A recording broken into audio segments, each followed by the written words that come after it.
Hi there, welcome back to the Rusty Lathe project. Since we were last here, I've cleaned the lathe ways down with premium paraffin etc. to get the old oils off, and I've re-oiled them with a different oil can filled with this Vector oil number 2. And now what we're going to do, we're going to lubricate this slideway here, this cross slide, and this lead screw etc., and we're going to put it back together on the lathe. So that's tonight's project. I'll show you a little modification that I did to this oil way on the end of this oil can, and how I'm going to put it into these little oil in holes here. Come across and have a look.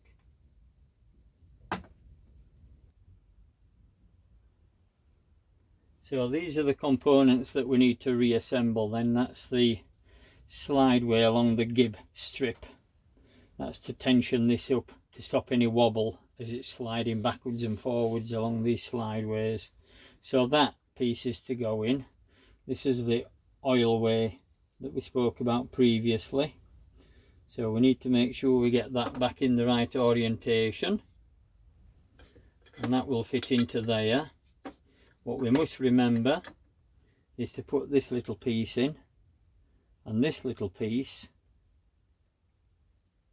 is pushed in effectively by a screw that's in the end of here, down in the middle, and this piece will effectively put pressure on this gib strip and push the gib strip out against this edge here, giving it the tension to stop the wobble. So that piece is pushed out by a grub screw that goes in this side piece here. We'll have a look at that in a little while.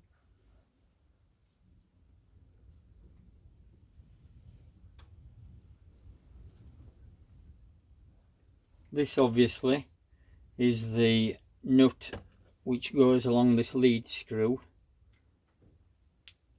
and that quite simply goes on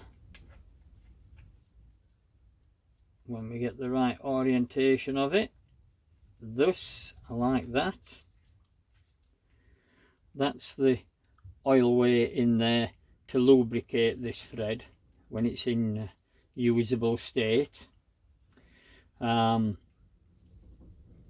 screw on the end of there, which we can hopefully see, will either close or open this sawn gap that we can see here, and that will either put more tension onto this rod or less tension onto this rod by simply bending this section in or out and tightening this slot on these threads to take out backlash. And backlash is the slackness between this nut and these threads, because that nut will wobble ever so slightly on them threads. So that's what this variant is all about, with respect to the old variant not having it on. So I'll take that off and we'll get this thing oiled up, and we'll get it in. So we'll firstly oil and fit this bearing system here into this bearing housing here. So that screw, that hole there, is where the oil will come through and pass through the bearing to bear on here as it's spinning round. And this little dimple that we're looking at here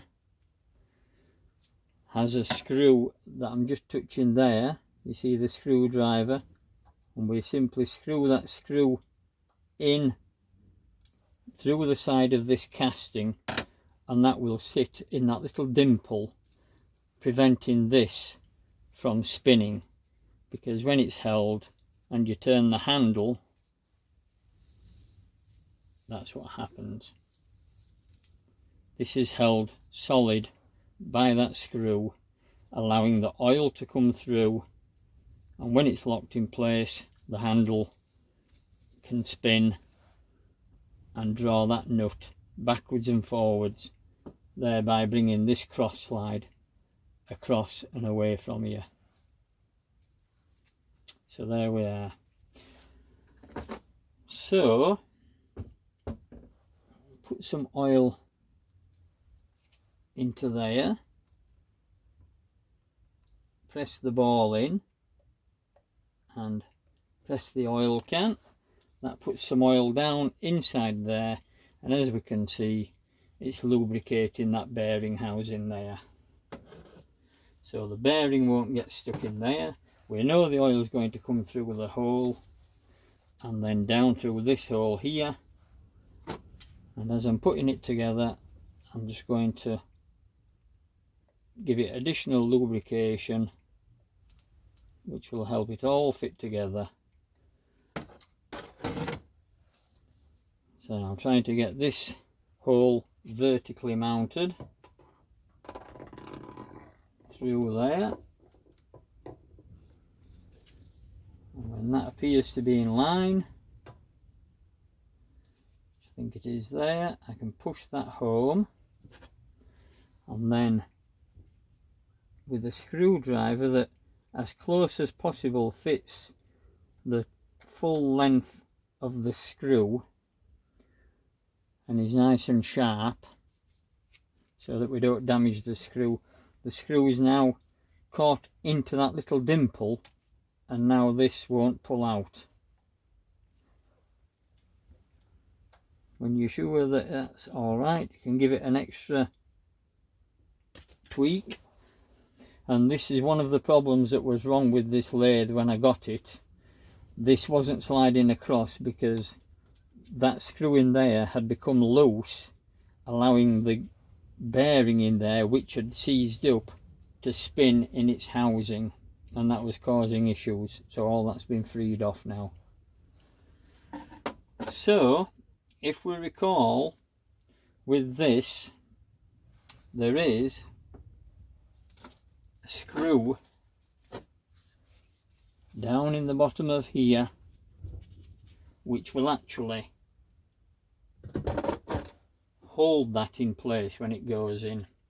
So I'm going to fit it with this at the back, such that we can always get a screwdriver in the back to this screw here, such that we can hopefully tension it up if we ever need to get rid of any backlash that might be excessive in it. So that will go into that hole there. So again, I will lubricate that, and the way we can put it together then, once I've got that gib strip and that gib strip tensioner in there, I can sort of lift it up and offer it on, and I can either hold that nut in with one hand whilst I get this bit on, then this will support it while I just get this nut onto that thread, or I could tension the screw up down there. But because we can see that there's movement in this, what I'd like to do is leave that floating for the time being, such that I can put it on, wind it this way as far as possible, and then hopefully when it's at this end where there's going to be less movement, so it's more likely to be in line with the bearing, then I can tension that up via that screw down there with a smaller screwdriver. That's my thoughts.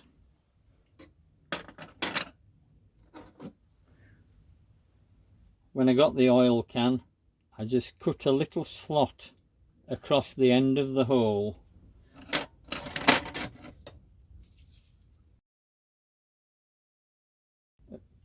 with a saw, a junior hacksaw. Just cut it across like that, such that I had a little slot at the end, because when you put this onto the ball might sit into there and form a seal, stopping the oil coming out.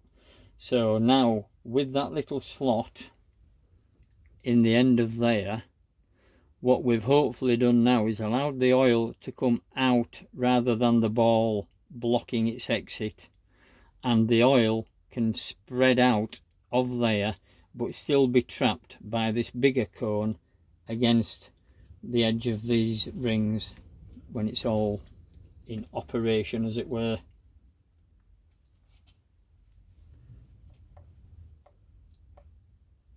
Like that. So that is now forcing oil down into that bearing, and I can see the oil disappearing down there, like little bubbles, etc. I can see that disappearing into there, so we know that's working fine. So I'll put some oil down inside there. We can see the oil coming through. I don't know whether you can, but it's definitely coming through. So lubricate that up in any event.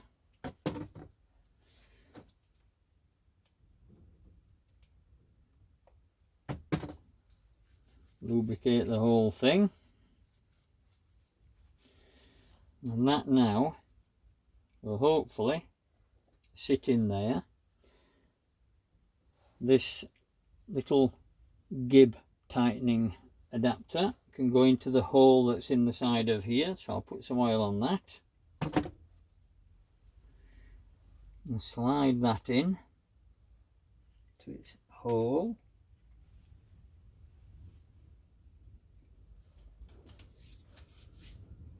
Then we can fit the gib strip. We'll oil that up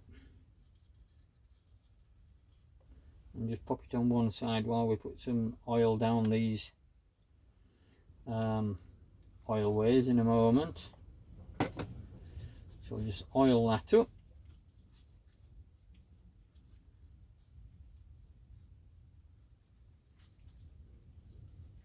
Like that.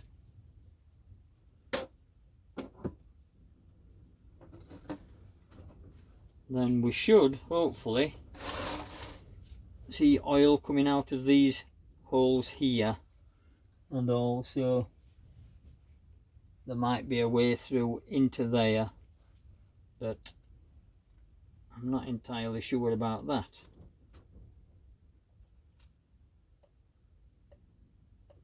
So we can see the oil coming out now, and the oil would go along these oil ways, tracing that little indent, thereby lubricating this bedway here, which I will now lubricate.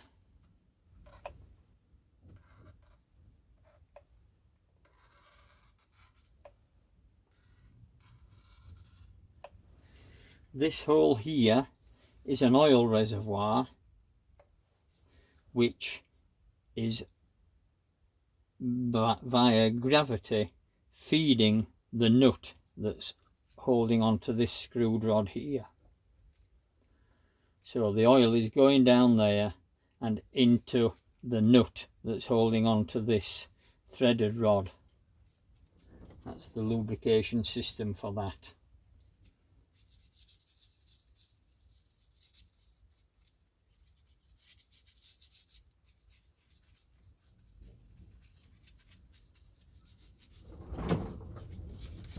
It's another windy evening,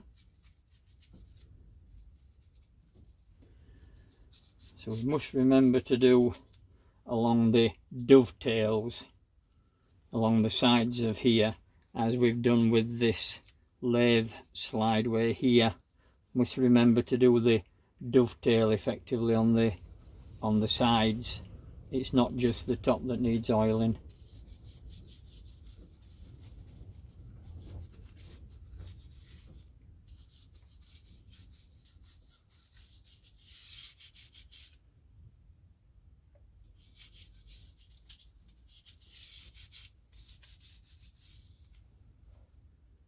Put some more oil into this one.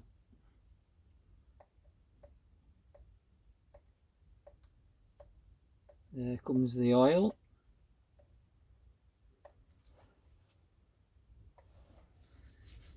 So that's good. Just lubricate them up. And just put the oil in there such that you can see what's actually happening, hopefully, if the camera's picked it up.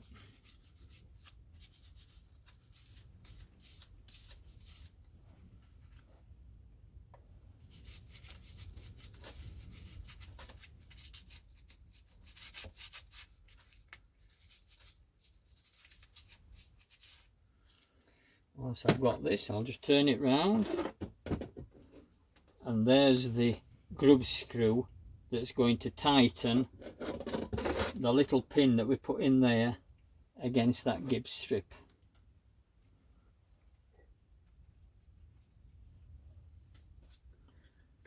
So that can now go into there, like that. That's ready for assembly. So now I'll lubricate this thread.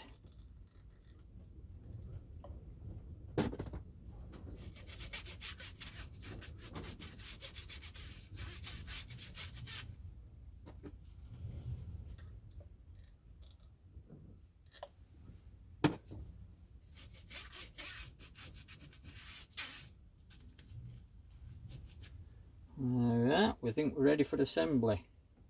So now it's just a case of trying to hold the pieces together while we get it on.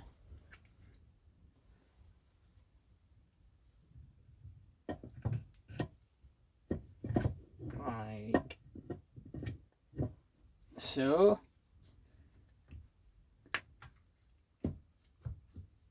I felt the nut move on the back, so we'll see whether it's caught.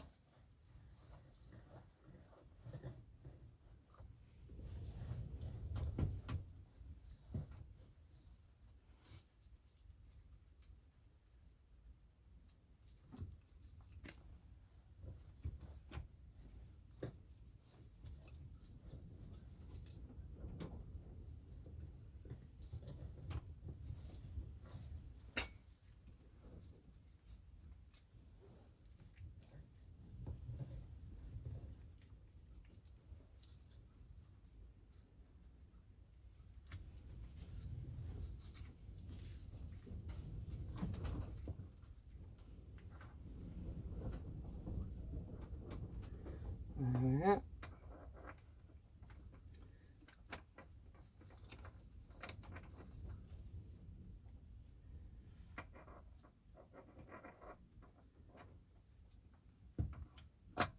Fill that in again. Try again. That's it. It's got it this time.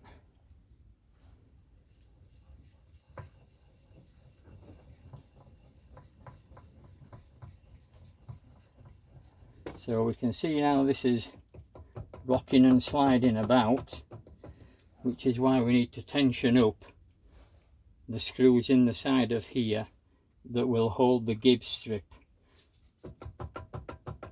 So that's going to be all right then.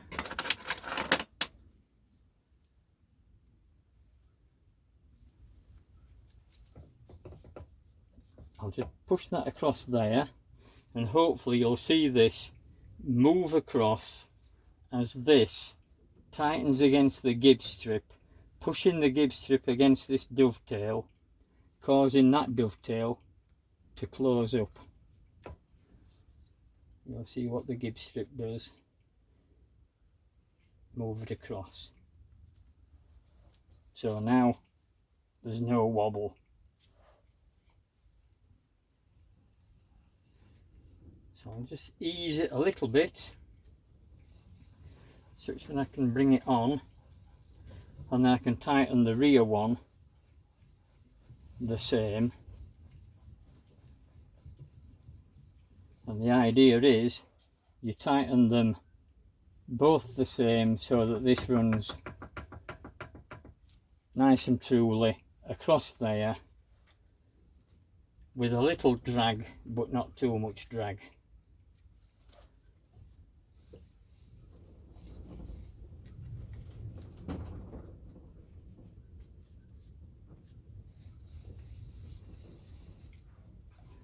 Because you don't want any movement in this at all. So then the larger screw down this side, I'll show you them in a moment. With this one we can tighten this screw, which is pushing that little plunger that we had against the Gibbs strip and pushing the Gibbs strip hard up against this dovetail such that the whole thing is held rigid to this base, so that when you're machining there's no movement at all that way or this way. So I've now tensioned that up and there's no movement in that. I don't want to force it. This is the backlash that we talk about, the slackness in that nut and that thread.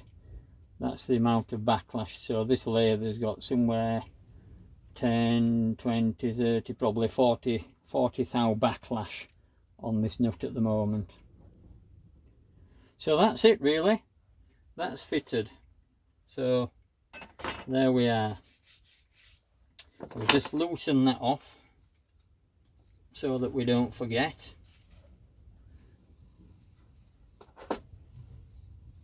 And then draw that as near to there as possible. So now the nut should be somewhere up inside this bit here, as much as it needs to be, and then hopefully I can put this screwdriver through there and I can just tighten that up ever so slightly like that, just so it puts some tension on that brass block. So the screw has gone in and put tension on the brass block to prevent that brass block yawing or anything like that. It should be held quite solid now. And the whole thing should move nice and smoothly as it does.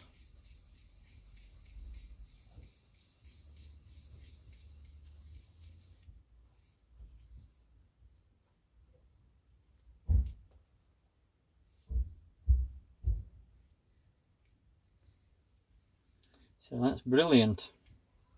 So then to oil the ways, we do that, and those slots that we were looking at earlier are now filling with oil. And this isn't a one-off operation, this should be done once a week probably if you're using the lathe a reasonable amount. Make sure that it's oiled up like this. Put some down inside there.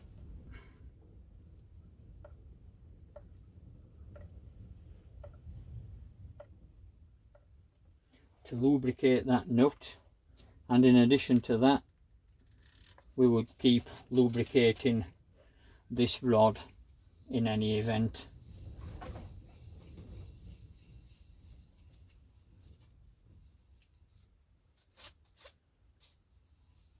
So that's good. So I think I'm quite happy with the installation of that now.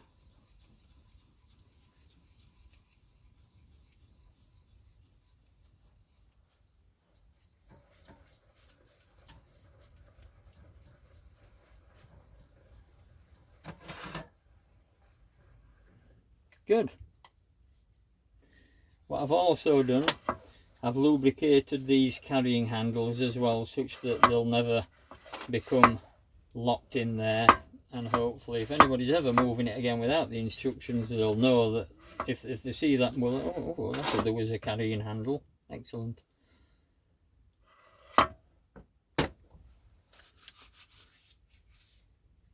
One thing to note with regard to these carrying handles is that this plastic section here is screwed onto a thread in here. So do make sure that if you're going to carry it, that these are thoroughly screwed on tight to these rods, because the last thing you want is this becoming unscrewed and simply popping off whilst you're trying to carry this, because it will be quite a heavy load. And I think what's on the other side of there is literally something like that. So I think we're looking at this knob screwed onto a rod like that with a captive metal stud on the inside so that it can't pull through.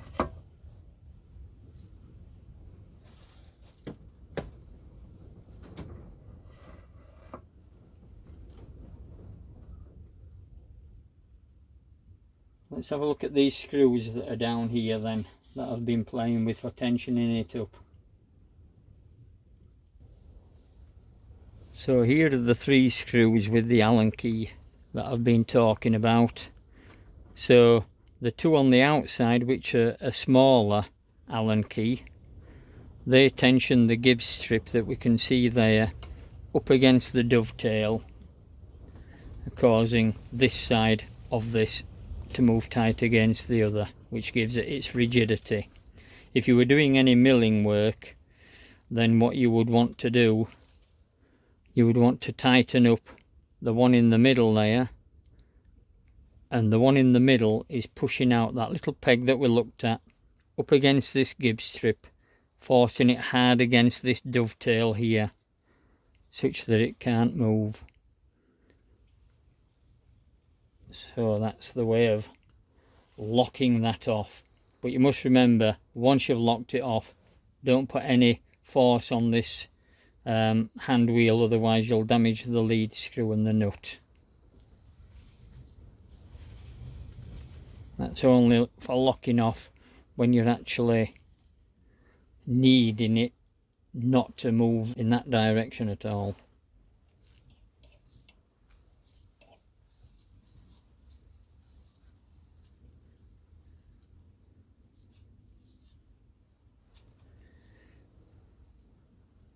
So there we are, nice and sturdy, no play in it, but it moves nicely.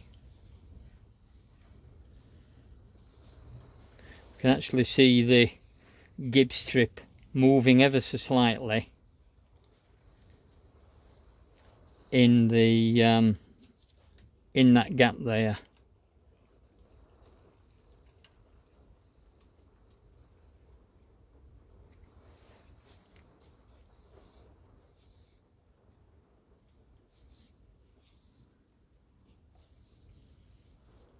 And that feels a tad tight now. It's a little bit tight, that, so I'll just ease it off again.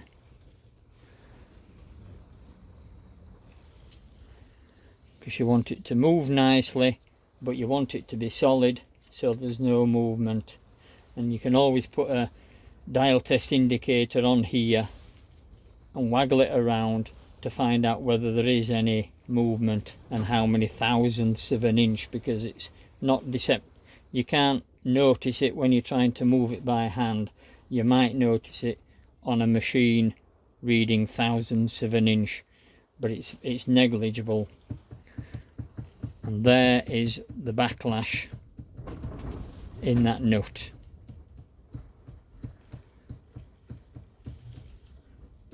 And that is the backlash. That's the reason why when you're machining something, you need to lock this off.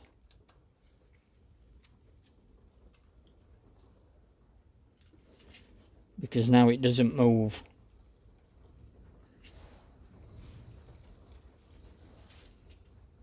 So now it's got rid of the backlash because it's solidly fixed to this slideway here.